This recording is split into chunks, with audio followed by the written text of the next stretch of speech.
Hello everyone, my name is Chad Miller and I'm one of the ISAs for your studio this year. And if you're curious, the top of my head looks like this. So if you see this hat wandering around campus somewhere, feel free to come up to me and introduce yourself. So today I'm going to be taking you guys through a little tutorial about how to sketch and measure your objects that you've selected. And then later in this tutorial, my colleague Erica is going to teach you how to take those measurements into Rhino so that you can make a drawing of your object. So to start, I have this example object, this cute little orange lamp that Ajay so kindly lent to us. And I think the best place to start with this process is just to turn it around in your hands, whatever your object is, and begin to categorize it into its discrete parts and get a good understanding of how it might appear in elevation. So, for example, this lamp I might categorize into three distinct parts. There's the lamp shade, that's this piece that houses the light bulb. There is then the base, which is this like bottom squatty cylinder. And then finally there's the bracket, which joins those two pieces. And each of these things has pretty distinct platonic forms which compose them. The shade, for example, is made up of one larger diameter cylinder that's a little tall, stacked on top of a slightly squatter, smaller diameter cylinder. That is then a hollow shape that holds a light bulb. The bracket is just a piece of metal that's been bent into sort of a U shape with a certain width and length. And then the base is another squat cylinder. So once you've looked at your object and sort of categorized it, which I think is just a helpful process for beginning an elevation drawing, the next step would be to at least for our purposes, I'm selecting, Erica and I are going to be drawing this elevation of the object. It's just to observe that from your vantage and then begin drawing that form. So we'll start by drawing the lampshade in elevation, which really just ends up being a rectangle with filleted edges on the bottom. So that, if we start up here, I'll draw a little bit big so hopefully you guys can see. We've got this top rectangle with little filleted edges for that top piece of our lampshade. Then the bottom rectangle, slightly squatter, similar filleted edges, kind of like so. Forgive how rough this drawing is. And then we have our bracket, which I'm going to ignore the knob for a second. The bracket just has, if you can see, a semicircular top, and then it's in elevation, just another rectangle. And it comes a little bit up into that top piece here. So, and it is at the center point of this lamp. So we'll sort of annotate that center point and then diagrammatically make this bracket with the semicircular top and bring it down. And now let's draw that knob, which sort of looks like that, with a bolt in the center. There's a slight gap between the base and the bracket, so now we'll draw that slight gap where the washer is, which holds the two together. And then we have the base, which is, it appears to be the same diameter of that top portion of the lampshade. So sort of draw that and across like so. It can just be a super quick drawing. that diagrams the key parts, and then onto this drawing we'll map all the measurements. And the purpose of doing a little drawing like this is that rather than in Rhino, when you're in Rhino attempting to make your drawing, you get, for example, one measurement, and you draw that line to that measurement, and then you pick up your object, you take another measurement, and then you put it down and get back on the computer. And you just, to avoid going back and forth a bunch, we just make, or I would make, a little key drawing like this, get all the measurements at one time, and then draft all of the lines at one time. Of course, you could skip this process, but I think you'll pay for it in the long run. But feel free to challenge me on that, that'd be fine. So now that we've got our little key plan, I guess I'll pull off little dimension lines for any key dimensions we'll have, and just try and get the big ones. So we have the diameter of the top, we have the diameter of the base that we need to get, the diameter of this bottom rectangle, or the bottom piece of the lampshade, the height of that first portion of the lampshade, the height of the second portion, the length of this bracket, and the width of that bracket as well. I haven't left myself much room, but you can be sort of rough with it. It doesn't need to be super precise. And then let's get the width of, at first, each of these components of that base, and then the total. It's also helpful, I think, to measure your totals, your total dimensions as well. That way you can sort of check yourself. If you mess up on one measurement, you could check that it all adds up. So now that we've got all these dimension lines sort of keyed out, we just have blanks to fill in.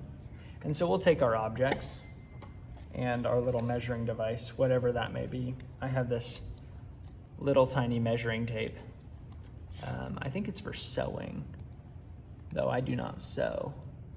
And we'll measure this thing, and it looks to me like the diameter of that is about 4 1/8. So once we find that dimension, we can just jot down 4 1/8 inches. And now we move on to the other dimensions. So holding it 0, and make sure that it's on the 0, and that in cases like this you go all the way to the edge of that shape. Even when the radius falls away on the edge of that curve, you'll want to make sure you go all the way to the edge. And so for that, I'm getting about 3 7/16.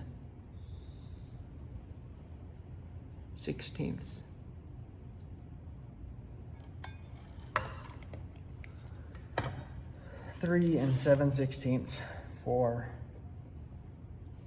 inches for that top lampshade. And now moving on to the bottom, I get a little bit rough here, but 2 3/16, it seems. Yep. 2 3/16 inches. And now just for fun's sake, we'll take the measurement of that whole lampshade, and that way if we got off on either of those other ones, we could sort of compare it against the total to make sure our two parts add up to the whole. And looks like I get 5 3/4, just a little bit over 5 3/4, but 5 3/4 is perfect. So 5 3/4 for that. And now we'll measure, let's go ahead and measure the width of this bracket. We get 3/4 of an inch, annotated down here. the length of that bracket. So we go all the way from the top of that radius, of that semicircle up there, and down to the bottom. And it looks like we get 4 1/16 inches.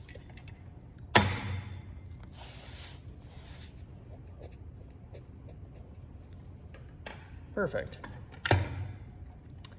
So next we can get the diameter of this base. So holding it like so, I'm going to tighten this bracket down so it doesn't pivot away from me. And 4 1/8 on the bottom as well. So my suspicion is confirmed. The top diameter and the bottom diameter are the same. So 4 1/8 inches there. And now let's get this bottom diameter here. And that is 3 9/16. Perfect.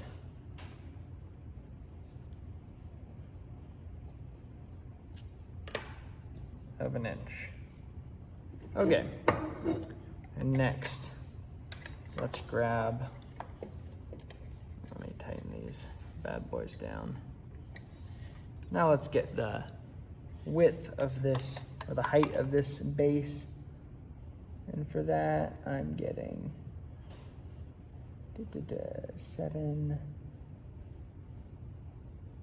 7/16 of an inch for the total, and this bottom portion being 1/16 of an inch, and the top portion being 6/16 of an inch, or I guess 3/8 of an inch.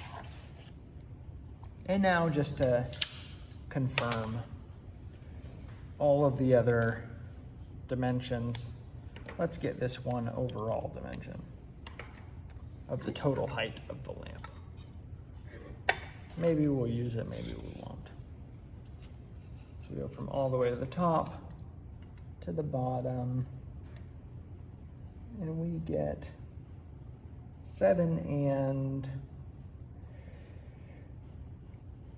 3/8 inches.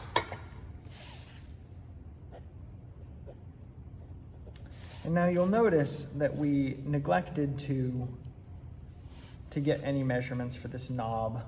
And actually we neglected to even draw the cord, which I'll just toss it on now at this point, just to make our drawing a little cuter. And the reason I didn't do that is because sometimes if you put too many dimensions on these drawings, they get a little too cluttered up. I mean, you're even starting to see it down in this area at the base and down here. So in those situations, if your object has little moments of intensity, just like that knob there, I would just flip the page of your sketchbook and then make another little drawing of that portion of your object. So I'll make this little drawing here of the top of that knob, or the top of this bracket, the semicircle there, and then this knob. And it can be still rudimentary and sort of basic and quick. It doesn't have to be beautiful. But that way our main key drawing isn't getting too cluttered. And now we can take dimensions off of this. So we know that the width of this bracket is 3/4 of an inch. And then we can get our width of that, our length of it, and then the diameter of the hole in that shape, and the diameter of the little screw within it. Perfect. So now we take our trusty ruler and go ahead and measure this thing. So for that, our width looks like 7/16 of an inch.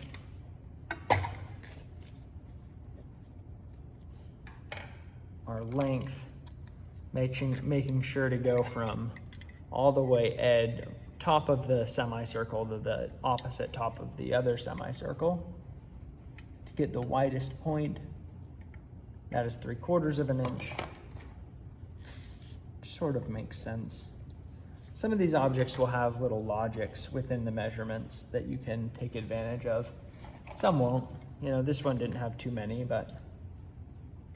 And now that is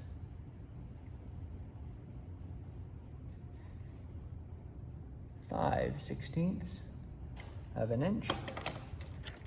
The diameter of that larger circle, 5/16. And now the diameter of that smaller circle is 1/8 of an inch.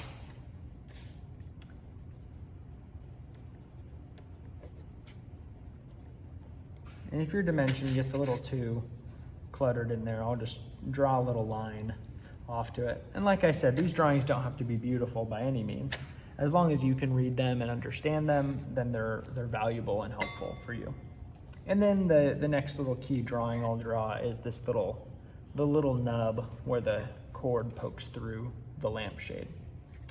So we'll draw the bottom of that lampshade, and then this nub, and the cord here. And then we'll sort of cut off the rest of the information in an ugly way. And the important dimensions here are how high up this knob is, how wide it is, or how far off of the lampshade it comes off, how wide it is, and where it occurs on the lampshade. That's not necessarily the best place to put the dimensions, but I can read them, so that's all that matters. So now we'll take our little measuring device, and it looks like we get 1/2 of an inch there up the lampshade where it first occurs.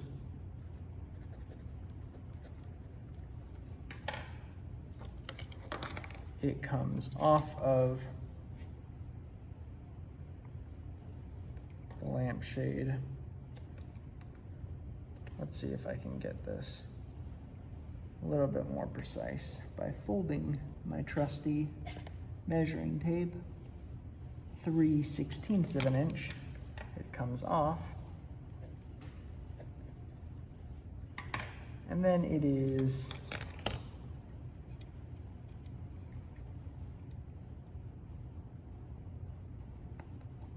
7/16 of an inch tall. And this is just for the one elevation, this one drawing. And though these measurements sort of ring true regardless of how you turn this object, you may need other elevations, may require other measurements. So you guys will do all the other elevations and repeat this process for those. Well, now Erica is going to take it away and talk to you guys about how to translate these measurements into Rhino. Hello, my name is Erica, and I am another one of your ISAs. So now that Chad has shown us through processing the object, sketching it in elevation, measuring it, dimensioning it, I will introduce you to Rhino and walk you through the making of the elevation, the drafting of the elevation. So when you open Rhino, you will see something along these lines. Mac looks a bit different, but the PC should look pretty similar. I have a few extra panels, but it's pretty much the same. So walking you through, we have this top panel, we have this top menu bar here, and this just has the commands that you use in Rhino, but in text form with a few different options in there. These are good to just explore at your leisure. And yeah, the most important part of Rhino for me is this typing area. And that's because in Rhino you type any command that you want. You can go through and find it in here, but that's really slow. and you are most efficient if you learn how to type your commands. You don't have to click into this bar to start typing. You can just be working and then start typing your command, such as line, which will let me draw a line. So Rhino's a pretty intuitive program that way, and anything that you want to do, you can try just typing it and then seeing if it's already a command. And if not, you can try Googling it, and one of those two will work. So one other thing about Rhino is that you should use a mouse. They have really cheap wired mice, and it makes your workflow a lot easier and just faster in general. They probably also have cheap wireless mice, so I would definitely invest in a mouse. So we went through the typing area. You can also see your past commands and what's been happening up here. So if you scroll up, you can also open that up and see more of it. It depends on how you like to set your workspace up.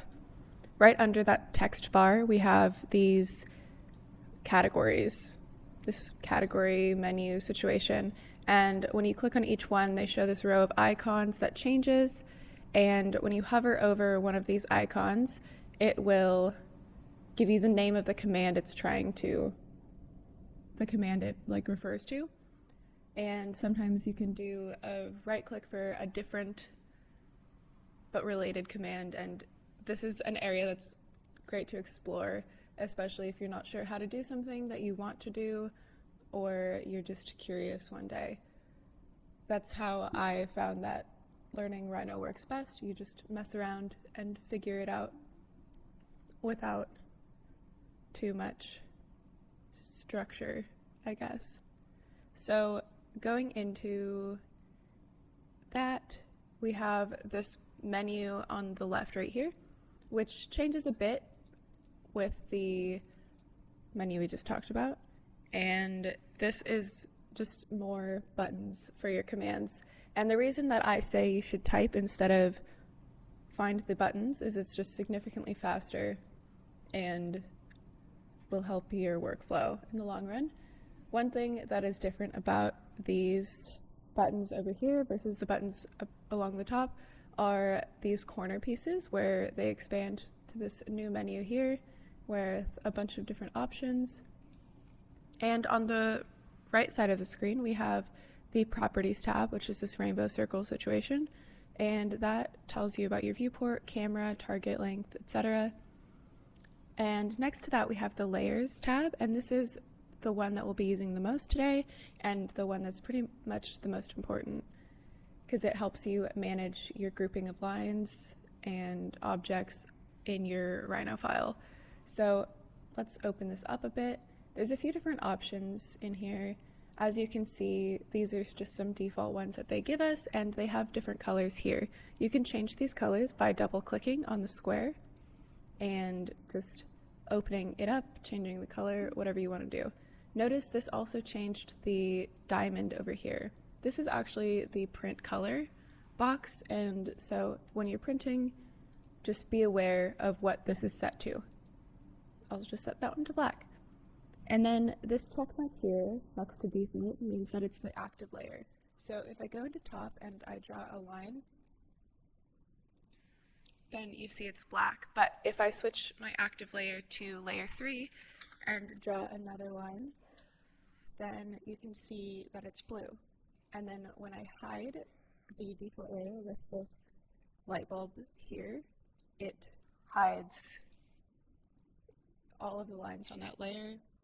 And then if I lock it, then the only one that will be selected is this blue one. One thing about selections in Rhino is you can drag right to left, and that will select everything that your box intersects with. But if you drag left to right, then it will only select what is entirely encapsulated by your box, your selection box. So that comes in handy once you get more used to Rhino. I'll delete these and go back to this 4 view. This other option up here is rendering, and we don't have to worry about that. If you're ever missing one of your panels or menu bars, then you can go up to this panels option up here and find it and then bring it back out by just clicking it. Yeah. So now that we have explored all the toolbars, let's take a look at the viewports. Initially, it shows you this 4 viewport view, and you can tell which viewport is active because it's highlighted in blue. So if I click into top, then top is highlighted, but if I'm in right side, then that's highlighted as well. And then, so if we go into top, you can navigate the screen by scrolling in and out with your mouse. And then to pan, you just use your press and hold your right mouse button, and shifting into perspective, the 3D view, we orbit with the same command, holding that right mouse key button and moving it around. So to pan, you press shift and then move around with your right mouse button. And you can play around with locking and stuff, but we won't need that until later. So you have your top, front, and right, and these are useful for when you're drawing in 3D space or modeling in 3D space. But today we'll just be focusing on our top direction. And to move between these, you just double click on the name of it. So I'm double clicking on top to enter and double clicking on it again to get back to this 4 square view. One thing you can also do is adjust the size of each of the boxes to fit whatever you're working on at the moment. And you can even have multiple top views at the same time. So to get another top view or to just reset the view that you're at, you can click into this menu here and go down to set view and click top. And so now I have just 2 top views for whatever reason I'd want. And a little bit more things about this drop down menu. These over here describe the display mode that you're in. And since we'll be focusing on 2D drawing with color, it doesn't matter which one you're in. The lines look the same in all of them. So we're just going to wireframe for now. So now that we have explored Rhino a bit, the interface, we can start setting it up for our project. So if you go down here, you notice that we are working in millimeters. This is where you can find what units you're working in. And to change units, you can just type units. We want to be in inches because that's probably what you're measuring in. And so after I've typed units and press enter, it'll ask me what I want to do with the model units, and I'm going to go down to inches. That says feet, and I want inches. Great. And then press OK, and I'm pressing yes on that one, but I have no lines on my page, so it doesn't really matter. Okay. Down here, you can also see these options at the bottom, and they're pretty self-explanatory. I would spend a few minutes playing around with them. Grid snap. So if I have grid snap on, then my pointer snaps to the grid. Ortho. The lines are stuck in the orthogonal directions, and if I press shift, then it's a free line. And that is vice versa with ortho being off. You can have a free line, but then when you press shift, it's locked to those orthogonal directions. I keep planar on because sometimes Rhino likes to draw in 3D and when I want it to draw in 2D. So planar helps keep it flat and on the same plane. And then OSnap controls these things over here, these options here, end, near, point, mid, center, etc.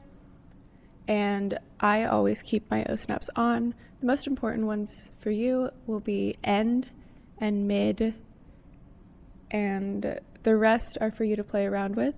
These are the ones that I do keep on, so take what you will from that. The one that causes issues sometimes is this center object snap, and that will kind of move your cursor when you don't want it to snap to the center of an object, even if you didn't want to snap to that center. So I usually toggle that on when I need it and off when I don't need it. The last thing in this menu down here is the gumball. And the gumball refers to this thing with the green arrow and the red arrow and the blue arc. And this just gives you some control over whatever object is selected. So I drew this line here, and you can use these to move precise amounts by typing in the amount of space, the amount of distance you want to travel, or the angle that you want your thing to rotate to. Another thing that you can do with the gumball is scale things loosely. And yeah, by just dragging these, and then if you press shift, it scales it as 1 unit. So that is the gumball. Some people have it off, and that's what it looks like when it's off. I don't know why you would want that. So I keep it on all the time because it helps me drag and move my things with precision when I use numbers, and without precision when I just drag it around. So a few more things about layers before we begin is that you can rename them by double clicking until you see this kind of interface thing. And you can also create new ones by going up to this new layer button and renaming this. This one will be shelf. And then you can also, say you draw a line in shelf, and then you want to convert it to layer 4. You would select your object and layer or copy object to layer, and now it is in, I changed the layer and now it's in layer 4, but I will delete that. So in front of me, I have the object, the red lamp, and a ruler, and the sketches that Chad did with the dimensions on them. And I have the object in front of me just for reference and in case I need any additional measurements as we go, but it's important to have the first ones, the major ones, down before we begin. So to begin, we will just start with the big dimensions, big primitives, and work our way down to more detailed portions of it, adding more and more detail as we go. And I'll show you a few ways to create lines to start out with. So the first one that I'll show you is making just a line. And so you can either, I'm holding down shift to make it lock into this orthogonal direction. And you can either draw a line at a random length, or you can type in, say, I want this one to be 4 inches long, and there it is, 4 inches long. There are 2 ways you can check the length of things. So if you want the distance from point to point, you can type distance, and then that will give you your distance. And you can also click on a line and type length, but when you have a polyline, which I'll explain in a second, that's a chain of lines that's all joined and connected into one long thing. That'll give you the length of the whole thing, not just that segment that you're looking at. So now that we've covered line, we'll do polyline.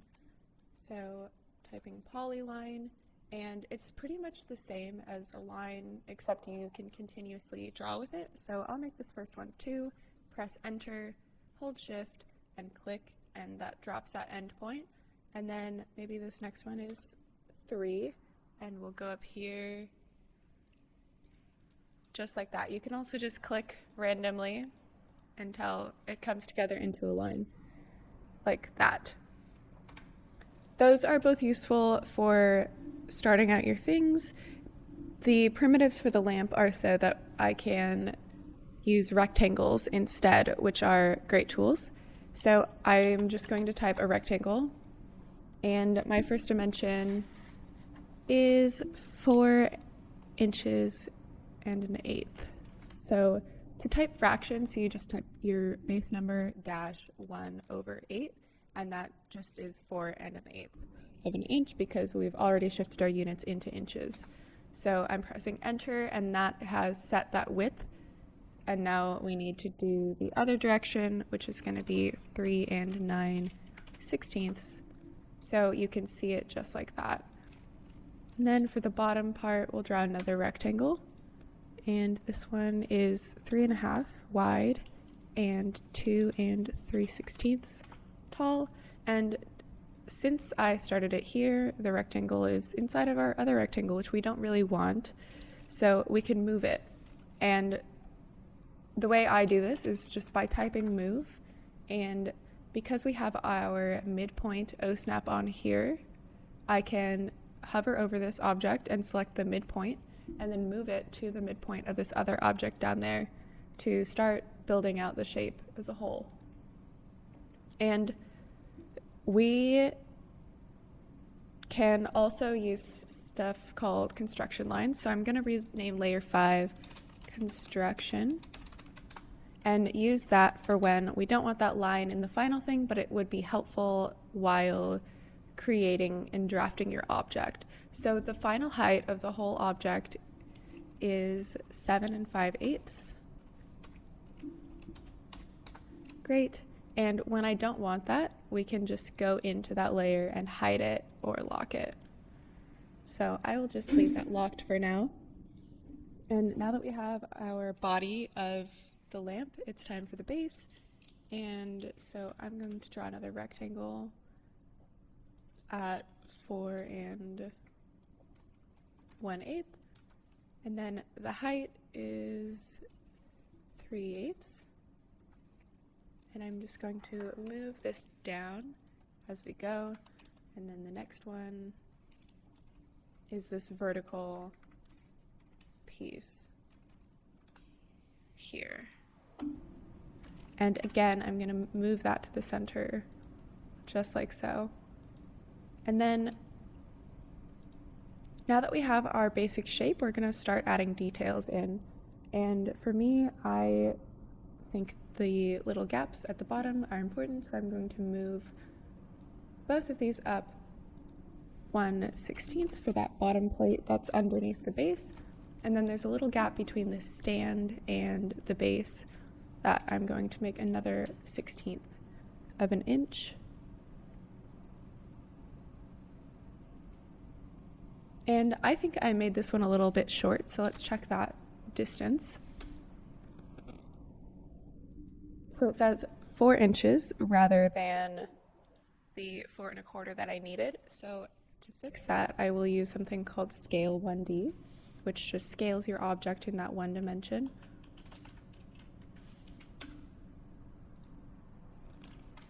And I'll just type in that new dimension that I want. Okay, that looks great. So we have our base shapes and the gaps that we need for later details. And now we will focus on the hinge portion of it that Chad has detailed in his initial sketches. So I'm just making sure I'm still in my layer, and I'll zoom in to the top right there.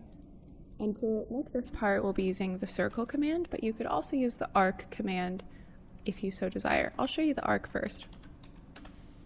So when you type a command, it prompts what it wants from you up here. So it says it wants the center of the arc as its input. So I'll click the center right there, and then the start of the arc and the end of the arc. So that's one possibility of doing this. And then a lot of the time I'll just use a circle for something like that. So it's prompting that center of the circle, like so. Another way you could do the circle is within circle. It has this 2-point option. And you would just click, and that defines the diameter of it. So beyond this rounded portion of the lamp, we need to have the dial tightener hinge thing that looks like a bean. And to do that, we'll want to draw a circle that's concentric to this circle, which means it's just directly inside of it, like an offset kind of. And we'll just draw another circle for that. And so you'll notice that when I select this, it asks for the diameter. You can also input a radius or any other of these options, but I'm going to use the diameter and make it 3/8. And this is another application for your construction lines. When you look at this bean shape, it's 3/4 of an inch long. And so to make that, I'm going to define that 3/4 of an inch so I know where it is, and then go back into my shelf layer and copy this circle over to there to make the other end of it. So to do that, we will just type copy and click the edge, the outer edge of it, and just drag it over. And I would play around with it, but there's a difference between copy with the Control-C, which means copy to clipboard, which goes with your Control-V, your paste option, and then just the copy command, which I just showed you. So to finish out this bean shape, I'm going to draw lines across the top of these and turn off my construction line so I can see what's happening without it. And then it's getting kind of confusing, and so let's go in and clean it up a bit. The one way you can do that is by trimming things, and to do that, let's take a look at what it wants. So we'll type trim, and then it's asking for your cutting object. And so that'll be this outer part, just for this example. And I'll press enter, and then it asks for this object to trim, and so I'll select that, and it just gets rid of those lines and cuts it with the one that I have highlighted. So another way to use this trim function is to select everything that you're thinking about trimming and just going through and selecting as you go. If you accidentally trim something that you didn't want to, you can just Control-Z. Okay, so now that this is all cleaned up, we can exit out of trimming. And one thing that I've forgotten to show you is to save. That's something you definitely want to do throughout your process pretty often. Rhino will autosave for you, but it's always best to just have it saved and save often. It tells you down here how long it's been since your last save. So for me, it's been 44 minutes, which is quite a long time. But so to do that, you just type save or Control-S or go up to your file and find that, but just save it somewhere where you will remember it and figure out a file naming situation that works for you. So I'll just name it this, but it is the second one. Great. And looks like there's one other line that we need to trim, and that looks great. And so in that bean shaped thing, there are 2 concentric circles, and we will add those in right now using the circle command. And then since there's no midpoint for us to go off of anymore because we've trimmed it out, this is the perfect application for the center object snap, the O snap. And you can see when I'm hovering over this thing, it tries to lock my cursor into this center point, which we actually want in this case. So this one is 5/16, and the one inside of that is 1/8. Great, and now you have this whole thing here. And next, we'll just fill in this little bottom part that sticks out there, as well as the gap, the screw that holds up this thing, what that would look like in elevation, which is just a rectangle. So I'm drawing a rectangle, just guessing like that, and using that midpoint again, I'm going to make sure that it is aligned directly in the center right there. And then this one will be a bit different. So if I turn on my construction line, you can see that this is 1/16 longer, and so that means that platform at the bottom will be 1/16, like so. And then one thing that you can do with your gumball, I think I explained this, but you can scale it in one direction like that, and then in 2 directions if you hold your shift key. But we're just going to scale it in one direction until it looks correct, / you measure it and see what that number is. So we'll turn those construction lines back off, and we have a pretty detailed object here. Oh, I forgot the little nub for the cord, so I will add that in right now. Chad also showed you how to do that, or showed you the measuring of that. So that's 3/16 by 7/16. And then I'm just going to move it over here, and then I noticed it's a 1/2 inch up, so we'll just have that 1/2 inch there. And now you have a very boxy but detailed lamp. And now we'll go in and refine it, smooth out those curves, and make it actually look like that lamp. So to do that, we can use 2 different commands. Well, we're going to be using fillet, but there's also a command called chamfer, and I will do an example of that with this rectangle. So typing chamfer, you can set the distances of each corner, and mine are just 1/4 of an inch and 1/4 of an inch, and then I'm selecting both of those lines and it'll cut off that corner like that. And we don't want that for this. We're using fillets, which is like that, like a chamfer, but just with a rounded edge. And so to make one, we'll type fillet, and then I think a good radius would be 1/8 of an inch, and that's just because I'm guessing and I've done this tutorial before, so it's going to be trial and error if your radius doesn't look right or if it doesn't work with the length of line that you're working with, then just undo and try again.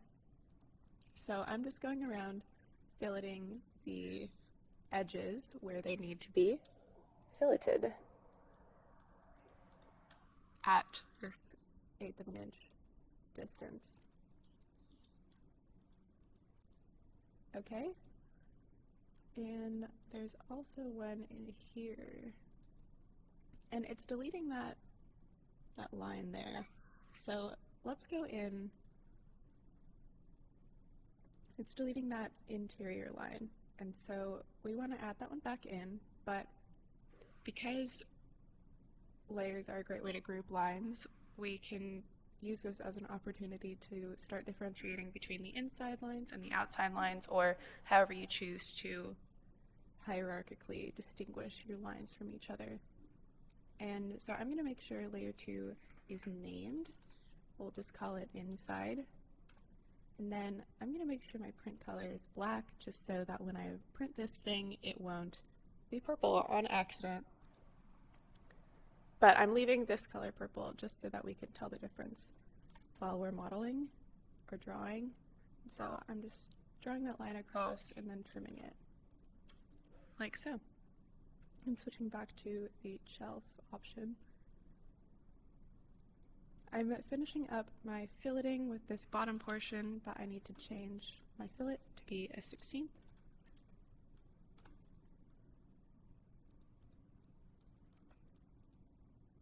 So that one says unable to trim or extend the curve. So I'm going to undo this one as well, and then change my fillet radius to be a little less than a 1/16, maybe just 0.06. And then we will redo that. Okay, so now you have your finished lamp that's ready for printing. And to print, it's pretty straightforward. You just type print. Well, I would save before you print, but so let's type save. Great, and now we can print. And you can go up here, select your PDF. Mac printing will be a bit different from this. And then make sure you're printing in your 11x17. So that's going to be your ledger or tabloid. And I'm doing portrait. And then print color, display color, black and white. Those are just something to be aware of while you're printing. And also something to be cautious of is that you're printing in 1:1 for this project. And sometimes you can accidentally scroll on that and then it'll look really weird. And so make sure it's on 1:1, and before you print it, it's still on 1:1. So I'm going to set my window because it's not exactly centered. And you can do that by just kind of dragging that center point around or redrawing your box or whatever. And then, great. It's ready to print, and you can just print that and it'll ask you to save it somewhere. So thank you for your time, and if you have any questions, Chad and I and the other ISA is available for you to just reach out to us. Thank you.